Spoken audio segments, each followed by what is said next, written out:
एक कमी है तुम्हारे अंदर, और वो ये है ना कि यदि तुम्हें कोई अभी किसी बारे में कुछ कह दे तो तुम बस उसके मन के हिसाब से सोचकर अपनी सोच में बदलाव ले आते हो, और वहीं कोई दूसरा और दूसरे पक्ष से कह दे तो उसे भी मान लेते हो। तुम ध्यान देकर देखो, कोई सही कोई गलत तो है, पर कम से कम वो किसी एक पक्ष को तो पकड़े हुए है ना। तुम्हें तो जिधर जो घुमा दे तुम उधर घूमने लगते हो। ये चीज़ें पहले नहीं थी, ये थोड़ी थोड़ी सी बदलाव आ रही है, और ये मुझे कुछ ठीक नहीं लग रही। मैं चाहता हूँ कि तुम सत्य को पकड़ो। जब तुम्हें समझ नहीं आए ना कि कौन सही है कौन गलत है, तो जिस विषय पर चर्चा हो रही है ना, उस विषय को अच्छे से समझ लो और फिर सत्य को पकड़ लो। उसके बाद उन पक्षों के बारे में निर्णय लो कि कौन सही है कौन गलत है, और फिर उसका साथ दो।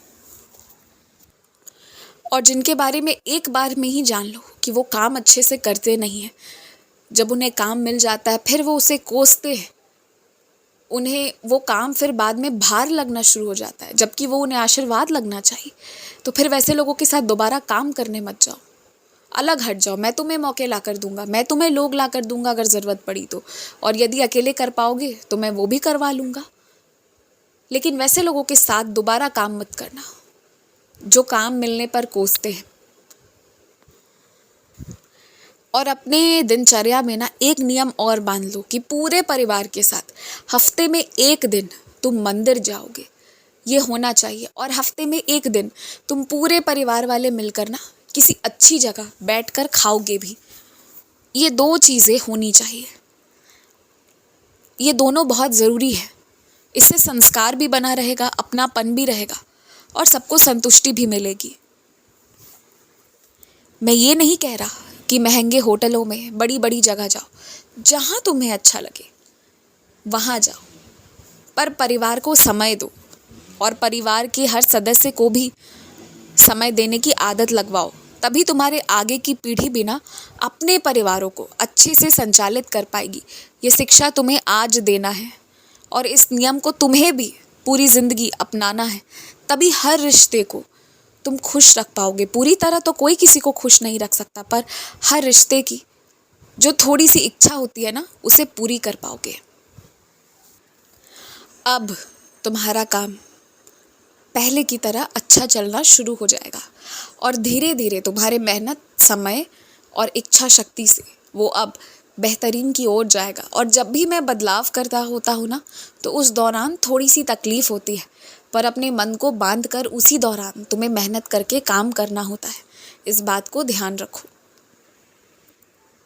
याद रखना, तस्वीरों की, बड़े बुजुर्गों की जगह जहाँ होती है उसे वहाँ रखो।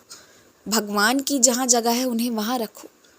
जिसकी जहाँ जगह है उसे वहीं रखो। सब कुछ को मिलाकर मत चलो। और इस योजना में भी मत रहो कि तुम्हें कोई विशालकाय सा मंदिर खड़ा करना है घर के अंदर।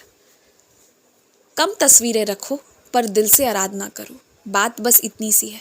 यदि कोई तुम्हें ऐसी तस्वीर भेंट दे गया हो जिस तस्वीर से तुम्हें अभी लगन नहीं लगी हो, तुम्हें पसंद नहीं हो, चाहे कोई भी कारण हो, लेकिन फिर भी है तो वो तुम्हारे भगवान ही, उन्हें स्वीकार करो और उनके सामने थोड़ी देर बैठना शुरू करो, और देखो कैसे प्यार हो जाएगा उसी तस्वीर से। और याद रखना, मैं हूँ, हर समय हूँ, हर पल हूँ।